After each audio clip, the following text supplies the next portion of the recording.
Imagine করুন, আপনি 50,000 টাকা একটা মিউচুয়াল ফান্ডে ইনভেস্ট করলেন। 3 বছর পরে অ্যাপটা খুলে দেখলেন ব্যালেন্স 18,000 টাকা। আপনার মাথা ঘুরছে, সব টাকা কি শেষ হয়ে গেল? বন্ধু বলেছিলাম না মিউচুয়াল ফান্ড একটা জুয়া। কিন্তু সত্যি কি তাই? মিউচুয়াল ফান্ডে কি সত্যিই সব টাকা হারানো সম্ভব, নাকি আমরা একটা বড় ভুল ধারণার শিকার? আজকের ভিডিওতে আমি দেখাবো মিউচুয়াল ফান্ডে টাকা হারানোর 3টে বাস্তব কারণ। কোন পরিস্থিতিতে আপনার টাকা 70 থেকে 80% কমে যেতে পারে, এবং সবথেকে গুরুত্বপূর্ণ, কিভাবে স্মার্ট মানুষরা এই একই মিউচুয়াল ফান্ড থেকে কোটি টাকার টাকা বানায়। কিন্তু ভিডিওটার শেষে একটা তথ্য বলবো, যা শুনে হয়তো আপনি বলবেন, এটা আগে জানলে আমি অনেক টাকা বাঁচাতে পারতাম। So stay till the end. Reality check. প্রথমে একটা সত্যি কথা বলি, মিউচুয়াল ফান্ড ব্যাংক এফডি না, এখানে রিস্ক আছে। কারণ মিউচুয়াল ফান্ড আপনার টাকাকে ইনভেস্ট করে স্টকস, বন্ড, ডিফারেন্ট কোম্পানিজে। এখন একটা প্রশ্ন করি, যদি একটা কোম্পানি লস করে, তাহলে সেই কোম্পানির শেয়ার প্রাইস কি বাড়বে? না, কমবে। আর সেই কোম্পানি যদি মিউচুয়াল ফান্ডের পোর্টফোলিওতে থাকে, তাহলে আপনার ইনভেস্টমেন্টও কমবে। এখন আপনি হয়তো ভাবছেন, তাহলে কি মিউচুয়াল ফান্ড রিস্কি? হ্যাঁ, কিন্তু এইখানে একটা বড় টুইস্ট আছে। মিউচুয়াল ফান্ডে মানুষ টাকা হারায় মার্কেট ক্র্যাশের জন্য নয়, বরং নিজেদের ভুলের জন্য। এখন আসি সেই ভুলগুলোর দিকে। পয়েন্ট 1, ভুল মিউচুয়াল ফান্ড নির্বাচন। ধরুন আপনি ইউটিউবে দেখলেন এই মিউচুয়াল ফান্ডে বছরে 60% রিটার্ন দিয়েছে। আপনি উত্তেজিত হয়ে টাকা ইনভেস্ট করে দিলেন, কিন্তু আপনি একটা জিনিস দেখলেন না, এই ফান্ড আসলে high risk small cap fund. Small cap companies কি? ছোট company.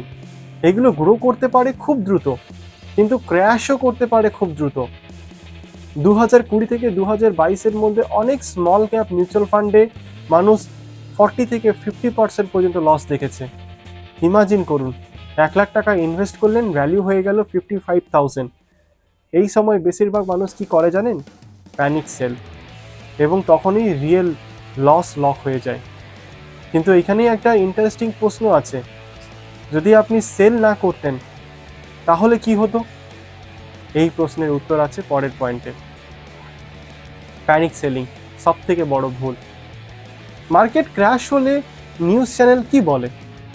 Market crash, investors in panic. এই খবর শুনে নতুন ইনভেস্টররা কি করেন? সেল। কিন্তু বাস্তবতা কি জানেন?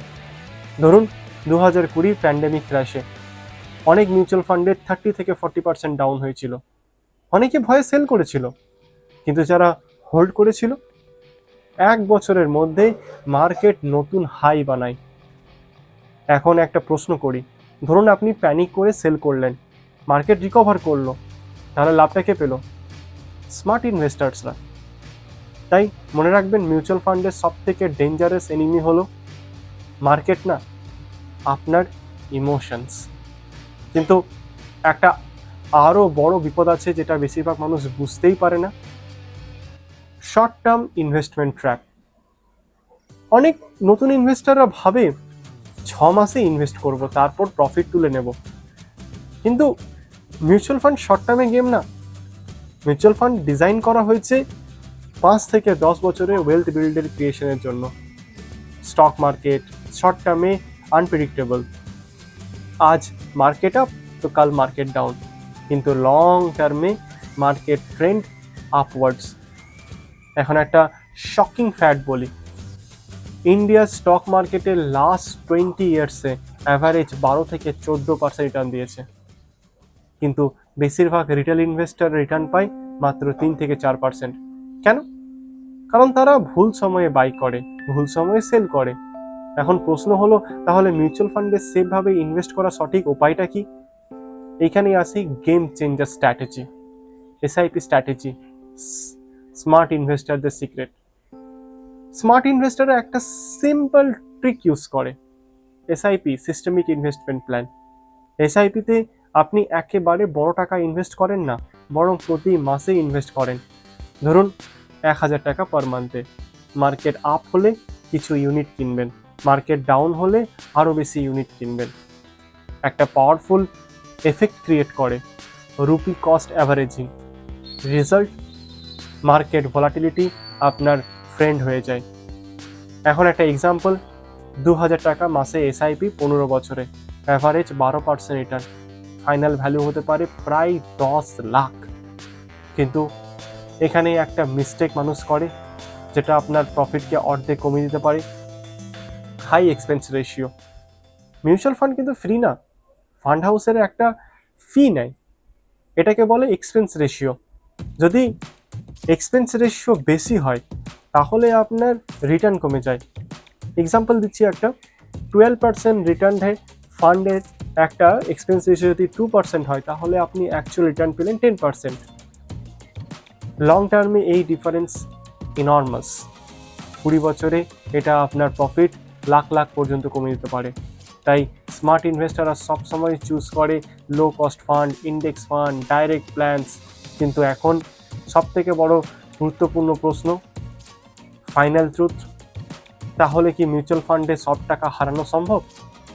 টেকনিক্যালি না, কারণ মিউচুয়াল ফান্ড একাধিক কোম্পানিতে ইনভেস্ট করে। একটা কোম্পানি জিরো হলে পুরো ফান্ড জিরো হয় না। কিন্তু আপনি টাকা হারাতে পারেন যদি ভুল ফান্ড চুজ করেন, প্যানিক সেল করেন, শর্ট টার্ম ইনভেস্ট করেন। মিউচুয়াল ফান্ড আসলে স্লো ওয়েলথ মেশিন, কিন্তু সমস্যা হলো আজকের জেনারেশন চাই গেট রিচ কুইক, কিন্তু ওয়েলথ ক্রিয়েশনের ফর্মুলা হলো time plus discipline plus patience.